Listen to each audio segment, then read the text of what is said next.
당신이 생각하는 하나님은 어떻게 생겼나요? 하나님께서 천지를 창조하셨어요. 인간은 죄인이 되었고 우리들을 위해 아들 예수님을 보내셨죠. 예수님은 우리 죄를 위해 돌아가셨지만 부활하셨어요. 그 예수님을 잘 믿으면 돼요. 난 예수를 믿으니 거짓말해도 구원받을 거야. 성령님은 안 떠나. 죄를 지어도 하나님이 다 이끌어 주실 거야. 지금은 돈이 나중에 열심히 믿지 뭐. 주일 하루면 난 할 일 다 한 거야. 어떤 것도 죽기 전에 그럼 이제 회개기도 한 어떤 번 죄도 하면 회개하면 용서가 돼? 될 거야. 그러니 거짓말쯤이야. 뭐야? 이건 괴물이잖아.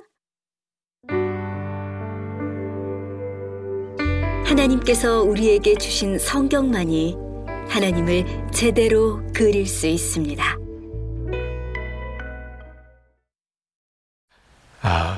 오늘 말씀을 같이 나누겠습니다. 우리가 율법으로 구원받는 것이 아니고 믿음으로 구원을 받는다고 하는 것은 놀라운 복음입니다. 이것이 놀라운 것은 구원받는데 제외된 사람이 한 사람도 없다는 뜻이기 때문입니다. 온 세상 모든 사람이 손가락질하는 사람도 그가 율법을 지켜서는 구원받을 수 없게 됐지만 정말 예수님을 믿으면 그도 구원받게 됩니다. 이것이 얼마나 놀라운 복음입니까? 그런데 이렇게 놀라운 복음을 우리가 알고 예수님을 믿었지만 그 구원의 놀라운 삶을 실제로 살아내지 못하는 그리스도인들이 꽤 많습니다. 엄청난 구원을 선물로 받았지만 실제로 살기는 구원받지 못한 사람과 거의 비슷하게 사는 이런 안타까운 일도 참 답답한 일이죠. 그 원인이 믿음을 정확히 이해를 못해서 그렇습니다. 예수님을 믿음으로 구원을 받는데 도대체 믿음이 뭐지요? 나는 믿는 건가요? 믿고 안 믿는 것은 어떤 차이가 있는 거지요? 이 점에 대한 정확한 이해가 없으니까 믿음으로 의롭다함을 받고 믿음으로 하나님의 자녀가 되는 것에 대해서 실제로 정확한 삶을 살지 못하는 것입니다. 믿음에 대해서 이런 식의 오해를 하는 분들이 계십니다. 믿음이라는 것은 강한 신념일 거야. 잘 될 거야. 하여튼 반드시 복을 받을 거야. 기도했으니 응답해 주실 거야. 문제는 반드시 해결될 거야. 긍정적인 생각을 가지라. 항상 긍정적인 생각을 가지라. 이런 것을 믿음이라고 생각하는 사람이 있습니다. 구원에 대해서도 말입니다. 조금 더 의심하지 마세요. 반드시 구원 받았다고 확신하세요. 이걸 믿음이라고 생각하는 분들이 있습니다. 그래서 혼란스러운 것입니다. 여러분, 믿음은 강한 신념이나 긍정적인 생각이나 조금 더 의심하지 않는 것이 아닙니다. 믿음은 아주 쉽게 설명을 드리면 계속 하나님을 바라보는 것입니다. 하나님을 계속 바라보는 것. 그것이 믿음입니다. 그러면 여러분의 마음에 하나님이 약속하신 모든 것들이 확신으로 옵니다. 하나님을 바라보는 것이 열쇠입니다. 우리는 믿음을 믿는 것이 아닙니다. 우리는 예수님을 믿는 것입니다. 우리 교회에서 늘 24시간 예수님을 바라보시라는 것은 다른 식으로 표현하면 이제 예수님을 믿으시라는 겁니다. 요한복음 17장 3절에 영생은 곧 유일하신 참 하나님과 그가 보내신 자 예수 그리스도를 아는 것이니이다 그랬습니다. 이 영생 구원은 하나님과 예수님을 아는 것이래요. 근데 이 안다는 말은 우리가 유명한 정치인을 알고 유명한 연예인을 아는 것을 말하는 게 아닙니다. 여기서 안다는 것은 부부 관계처럼 그렇게 친밀하다는 것을 말하는 겁니다. 그러므로 우리가 하나님과 예수 그리스도를 안다는 말은 예수님과 부부 관계처럼 그렇게 친밀한 관계에 있다는 것을 말하는 겁니다. 믿음의 핵심은 예수님을 계속 바라보다 보니까 너무 친해진 거죠. 히브리서 12장 2절에 믿음의 주요 또 온전케 하시는 이인 예수를 바라보자 그랬는데, 믿음은 예수님을 바라보는 것이라고 정확하게 말하고 있습니다. 믿음은 예수님을 계속 바라보는 겁니다.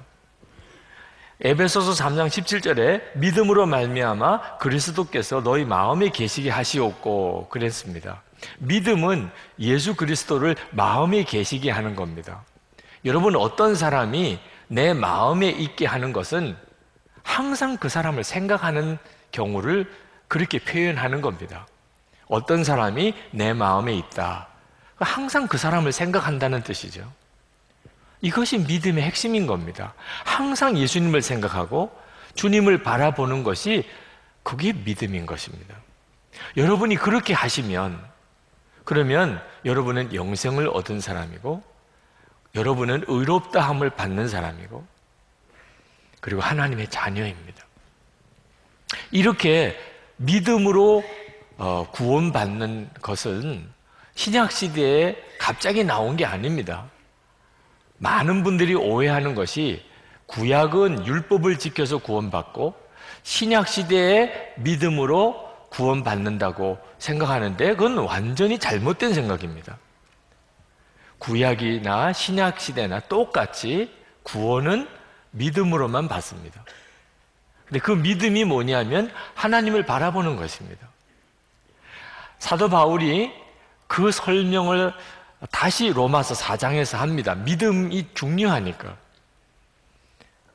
그런데 예를 들기를, 유대인들이 너무나 잘 아는 사람 두 사람 예를 들었습니다. 유대인들은 율법을 지켜서 의롭다 된다고 믿고 있었기 때문에 아니라는 겁니다. 그 두 사람이 아브라함 그리고 다윗입니다. 유대인들에게 있어서는 대단히 중요한 사람. 그런데 이 두 사람 다 율법을 지켜서 의롭다함을 얻은 사람이 아니고 믿음으로 의롭다함을 얻은 사람입니다. 사도 바울이 그 설명을 로마서 4장에서 하고 있는 겁니다. 아브라함은 분명히 창세기 15장 6절에 하나님을 믿으니 하나님이 그를 의롭다고 여기셨다고 말씀하셨습니다. 3절에 인용하고 있어요. 로마 창세기 15장 6절 말씀을. 성경이 무엇이라고 말합니까? 아브라함이 하나님을 믿으니 하나님께서 그를 의롭다고 여기셨다 하였습니다. 여러분, 하나님을 믿으니 하나님이 의롭다고 여기셨다는 말은 무슨 뜻이냐 하면 아브라함이 죄인이라는 뜻입니다. 율법으로는 아브라함이 결코 의로운 사람이 아니라는 뜻입니다. 하나님을 믿은 것 때문에 의롭다고 여김을 받은 것 뿐입니다. 아브라함은 죄인이었습니다. 아브라함이 행한 것으로는 그는 절대로 의로움다고 인정받을 사람이 못 됩니다. 그런데 아브라함이 하나님을 믿었습니다. 그래서 하나님이 그를 의롭다고 여기셨다는 겁니다. 여기서 하나님을 믿었다는 말은 아브라함이 계속 하나님을 바라보았다는 것입니다. 다윗도 마찬가지입니다. 다윗은 대단한 성군이라고 그렇게 알려져 있지만 실제로는 정말 끔찍한 죄를 지은 사람입니다. 자기 부하 우리아의 아내 밧세바와 간음했습니다. 창세기 10계명에 7계명을 어긴 거죠. 그리고 그 충성스러운 부하 우리아를 죽게 했습니다. 10계명에 6계명 살인죄를 범한 사람이죠. 다윗은 율법으로는 정말 구원받을 수가 없는 사람입니다. 다윗이 용서받은 사람입니다. 이것이 의롭다함을 받았다는 뜻입니다. 용서받았습니다. 죄인인데 용서받은 겁니다. 다윗은 그것을 이렇게 고백했습니다. 7절, 8절에 하나님께서 잘못을 용서해 주시고 죄를 덮어주신 사람은 복이 있다. 주님께서 죄 없다고 인정해 주실 사람은 복이 있다. 다윗이 그런 은혜를 받았거든. 근데 다윗은 어떻게 이런 은혜를 받았습니까? 항상 하나님을 바라보는 사람이었습니다. 이것이 다윗의 믿음입니다. 항상 하나님을 바라보는. 사도 바울은 이제 아브라함의 예를 좀 더 구체적으로 듭니다. 그것은 아브라함이 하나님 앞에서 의롭다함을 받은 그 믿음이 너무 중요하기 때문입니다. 우리 예수 믿는 우리들에게 매우 중요하기 때문에 하나님이 아브라함의 경우를 특별히 택하여 예를 드신 겁니다. 믿음은 이렇게 하는 것이라고. 그래서 4장에서는 아브라함이 어째서 의롭다함을 받았는지, 아브라함이 하나님을 믿었다는 건 뭘 말하는 건지를 설명하고 있는 겁니다. 창세기 12장에 보면 하나님께서 아브라함에게 나타나셔서 내 아비 친척 그리고 본토를 떠나라고 말씀합니다. 그리고 내가 너에게 지시할 땅으로 가라 하면서 두 가지 약속을 하시는데, 하나는 땅을 주시겠다, 또 하나는 후손을 주시겠다는. 아브라함은 하나님의 그 약속을 믿고 그리고 고향을 떠납니다. 그리고 가나안 땅까지 가지요. 하나님이 그 하나님을 믿은 것을 보고 의롭다고 인정하셨다고 그랬습니다. 근데 아브라함은 하나님의 약속을 믿은 게 아닙니다. 하나님을 믿은 겁니다. 그래서 창세기 15장 6절에는 아브라함이 하나님을 믿음에 하나님이 그를 의롭다고 말씀하셨던 거예요. 하나님을 바라보니까 약속이 믿어진 거죠. 근데 실제로 그 뒤에 아브라함은 믿음 없는 행동을 합니다. 아브라함이 끝까지 믿음으로 살았던 사람이 아닙니다. 하나님이 분명히 땅을 자기에게 주시겠다고 약속하셨는데 그가 믿지 못하고 기근이 들 때 그가 그만 피난을 가버립니다. 피난 갔다가 아내를 잃어버릴 뻔한 끔찍한 일을 2번이나 겪습니다. 아브라함이 그런 사람이었습니다. 분명히 아브라함이 하나님의 약속을 받았지만 하나님을 바라보지 않았을 때는 믿어지지 않았습니다. 그래서 아브라함이 믿음 없는 행동을 여러 번 한 거죠. 그런 아브라함에게 99세가 되던 때 하나님의 천사가 나타나십니다. 그리고는 아브라함에게 깜짝 놀랄 말씀을 하세요. 내년에 내 사라에게서 아들을 낳을 것이라. 아니, 아브라함은 내년이면 100세입니다. 사라는 이미 아기 낳을 수 있는 여자가 아닙니다. 이게 정말 황당한 말씀을 들은 거예요. 그런데 놀랍게도 아브라함이 그 약속을 믿습니다. 이건 정말 이상한 일입니다. 어떻게 그걸 믿을 수가 있습니까? 아브라함이 평소에 믿음이 굉장히 좋았던 사람이면 모르겠는데 우리가 이미 살펴본 대로 아브라함은 믿음 없는 행동을 여러 번 했습니다. 그런데 그날 아브라함이 그 약속을 믿었습니다. 사라는 못 믿었어요. 사라가 그 텐트, 옆 텐트에서 있었는데 다 들었습니다. 사라도. 근데 사라가 속으로 웃었다고 그랬습니다. 이 믿어지지 않는 이야기니까. 천사가 그걸 알았습니다. 그래서 천사가 내 아내가 웃는다고 이야기했습니다. 사라가 기겁을 했어요. 그리고는 안 웃었다고 막 거짓말을 합니다. 그때 천사가 너가 웃었다고 분명히 지적을 하십니다. 근데 참 이상한 것은 그 뒤에 천사가 사라를 무슨 특별히 더 책망하거나 그것 때문에 벌을 주시거나 그러지 않았다는 겁니다. 그 말은 천사가 사라가 웃은 것을 당연하다고 받아는 거죠. 웃을 일이에요, 웃을 일. 말도 안 되는 일이에요. 어떻게 이 사라가 또 아기를 낳을 수가 있냐 말입니다. 천사도 인정한 거예요. 그러니까 아브라함이 이상한 겁니다. 사라는 정상이에요. 지극히 정상이에요. 천사도 그렇게 인정해 준 정도입니다. 그런데 아브라함은 믿었어요. 아브라함이 하나님이 100세의 아들을 주시겠다고 하신 말씀을 믿을 수 있었던 것은 하나님을 바라보았기 때문입니다. 하나님을 바라보니까 말도 안 되는 그 약속이 믿어진 거예요. 그것은 아브라함이 하나님을 어떤 하나님으로 알고 있었는지를 알아야 됩니다. 17절에 나옵니다. 아브라함이 하나님을 도대체 어떤 하나님으로 알고 있었는지. 그가 믿은 하나님, 다시 말하면 죽은 사람들을 살리시며 없는 것들을 불러내어 있는 것이 되게 하시는 하나님께서 보장하신 것입니다. 그러니까 아브라함이 믿은 하나님은 죽은 자도 살리고 없는 것도 있는 것 같이 부르시는 하나님이, 그럼 100세의 아들을 낳게 해주시는 일, 뭐 얼마든지 하실 수 있지. 그렇게 믿어진 거예요, 아브라함.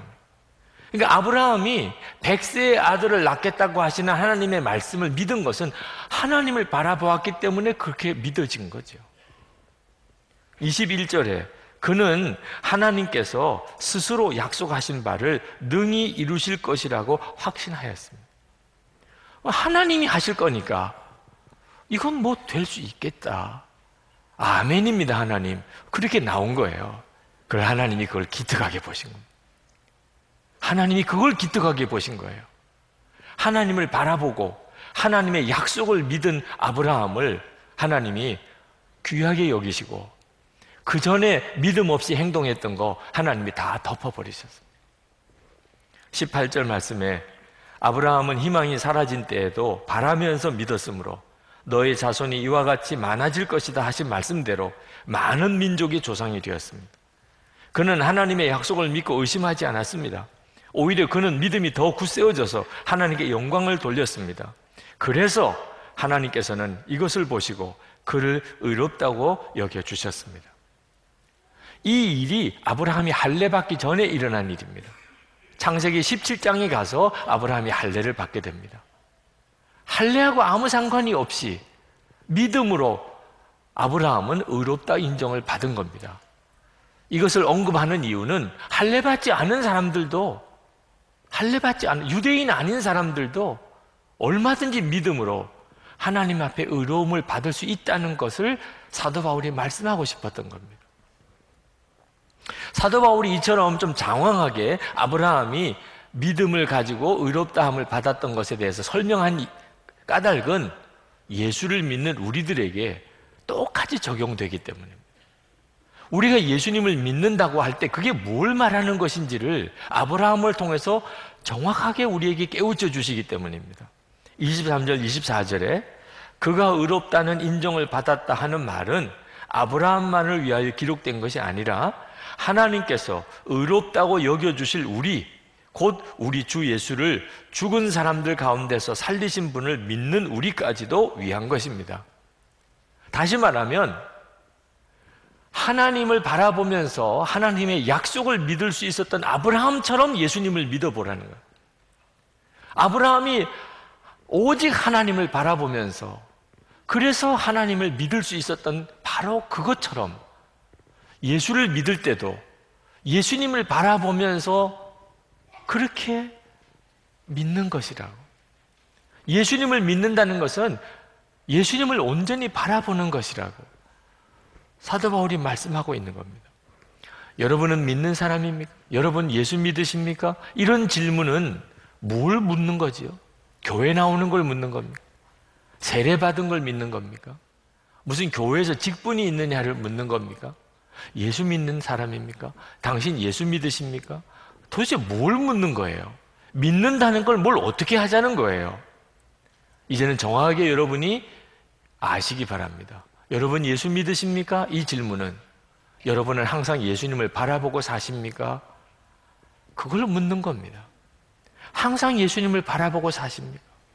여러분이 교회에 나오셔서 신앙생활 오래 하시고 직분도 중직이시고 그렇다 하더라도 항상 예수님을 바라보고 사는 분이 아니면 믿는 게 아닙니다.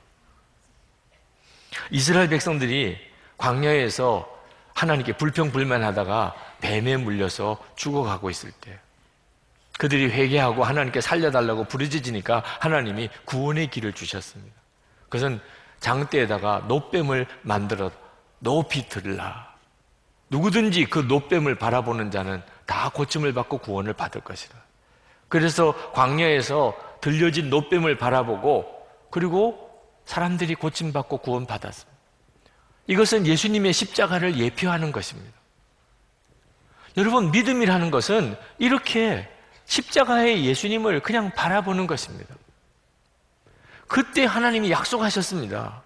우리의 인생을 고치시고 구원의 역사를 주시고 하나님께서 우리에게 약속하신 말할 수 없는 구원받은 자의 놀라운 삶을 살게 해주시겠다. 예수님을 바라보는 것이죠. 그러므로 이 시간 여러분에게 묻습니다. 여러분은 예수님을 바라보시고 사셨습니까? 아침에 눈을 뜰 때부터 밤에 잘 때까지 여러분은 진짜 예수님을 믿으셨습니까? 계속해서 예수님을 바라보고 사셨습니까? 구원은 거기서 온다고 그랬습니다. 아이들을 길러보면 아이들에게서 깜짝 놀랄 때가 있습니다. 그렇게 엄마한테 야단 맞고 심지어 매도 맞아놓고 그 다음에 또 엄마 무릎에 털썩 앉습니다. 그 믿음이 놀라워요. 아니 딴 애 같으면은 가까이나 오겠습니까? 그렇게 구박하고 야단치고 그렇게 그냥 혼내고 심지어 매까지 들었는데 그러면 벌써 집 나가버리지. 근데 그 다음에 또 얼마 지나지 않으면 그냥 엄마 무릎에 와서 털썩 앉아요. 그게 참 놀라운 믿음이죠. 엄마는 나를 사랑한다. 엄마는 나를 위한다고 철석같이 믿는 겁니다. 이 아이들이 어떻게 그런 믿음을 가지게 된 거지요? 항상 엄마 바라보고 산 거 아닙니까? 여러분 어릴 때는 엄마만 바라보고 사는 거 아니에요? 그러니까 엄마가 너무나 친밀하게 느껴지고 엄마는 내 모든 문제의 해결자이십니다. 여러분 친어머니라도 혈육상 친어머니라도 어릴 때 아이를 그렇게 늘 데리고 살지 않은 엄마는 아이를 만나면 아이가 어색해합니다. 내가 엄마야. 엄마한테 좀 와. 그러면 머리로는 엄마인 줄 아니까 다가는 옵니다. 엄마 안녕하세요. 엄마 사랑합니다. 그리고는 엄마 품에 이렇게 기대기는 하지만 힘은 안 기울어져요. 네. 여러분, 우리가 하나님을 정말 압니다. 예수님이 우리의 구주이신 것도 다 압니다. 근데 열쇠는 친밀함이에요. 친밀함에서 믿음이 나오는 겁니다. 예수님에게 내 삶의 무게를 옮겨드리지 못합니다. 세상 없이 어색해요, 예수님과의 관계가. 이유가 어디에 있습니까?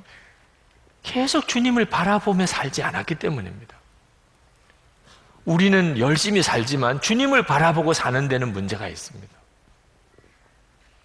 그게 바로 믿음으로 살지 않았다는 뜻입니다. 여러분이 정말 믿음으로 살기를 원하신다면 주님을 바라보는 것이 중요합니다. 거기서 주님과의 친밀함이 오는 거예요. 여러분이 인생을 살고 난 다음에 성공했는지 실패했는지는 하나님 앞에 가봐야 압니다. 아무리 세상에서 성공했다 사람들이 다 높여보고 우러러보고 해도 하나님 앞에 갔는데 주님이 세상 없이 어색하신 관계, 그러면 그 사람은 실패자입니다. 주님을 만났는데 주님이 세상 없이 어색해요. 여러분, 주님 앞에 섰을 때 주님이 너무 친밀해요.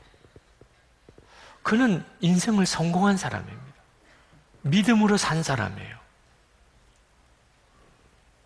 여러분들이 24시간 주님을 바라보시라는 말씀을 절대로 흘려 듣지 마시기 바랍니다. 항상 주님을 바라보는 중에 여러분 안에 믿음이 일어납니다. 그것은 주님을 향한 친밀함인 것입니다. 주님은 돌아온 탕자 이야기를 하셨습니다. 탕자가 아버지 재산을 다 허랑방탕하게 다 써버리고 완전히 거지가 돼서 아버지 집으로 돌아옵니다. 근데 아버지가 그 탕자에게 조금도 책망하지 않으시고 그 탕자에게 금가락지 끼워주고 그리고 좋은 옷 갈아입히고 그리고 잔치를 벌여주었습니다. 여러분, 이것이 하나님이 우리를 구원하시는 하나님의 뜻이고 계획입니다. 근데 이 탕자가 어떻게 이런 하나님의 축복을 받았습니까? 아버지 집에 돌아왔기 때문입니다. 그는 돼지 치는 그 비참한 처지에서 아버지는 좋으신 아버지였다는 기억을 합니다. 아버지는 좋으신 아버지였어요. 어릴 때 기억이. 그러나 아버지가 좋으신 아버지였다는 이 기억만으로 탕자의 인생이 바뀌어지지 않았습니다. 탕자는 아버지 집을 향하여 바라봅니다. 아버지 집이 저쪽 편에 있는데 아직까지도 아닙니다. 그래서 인생이 바뀌어진 게 아닙니다. 탕자가 아버지 집을 향하여 걷기 시작합니다. 아버지 집을 향하여 걷기 시작해요. 물론 그 걸음이 얼마나 무거웠겠습니까만 그래도 분명한 것은 탕자는 아버지 집을 향하여 걸어가기 시작했어요. 결국은 아버지 집에 왔습니다. 아버지 집에 문을 열고 들어왔어요. 그때 역사가 일어납니다. 여러분, 믿음은 그냥 생각만 하는 게 아닙니다.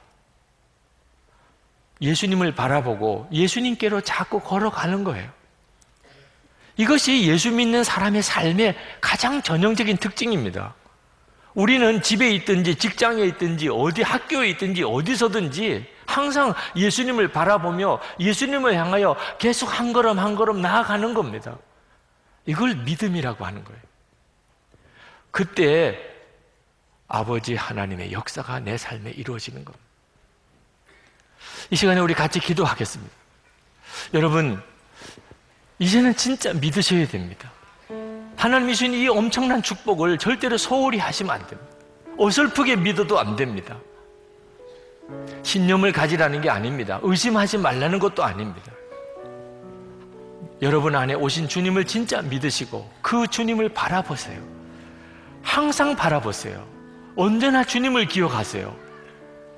그 다음엔 주님이 하신다. 그 다음엔 주님이 역사하십니다. 우리가 할 수 있는 것은 계속 주님을 바라볼 뿐입니다. 그리고 주님께로 계속 가까이 가는 겁니다. 한 걸음씩 계속 주님을 향하여 가는 것입니다.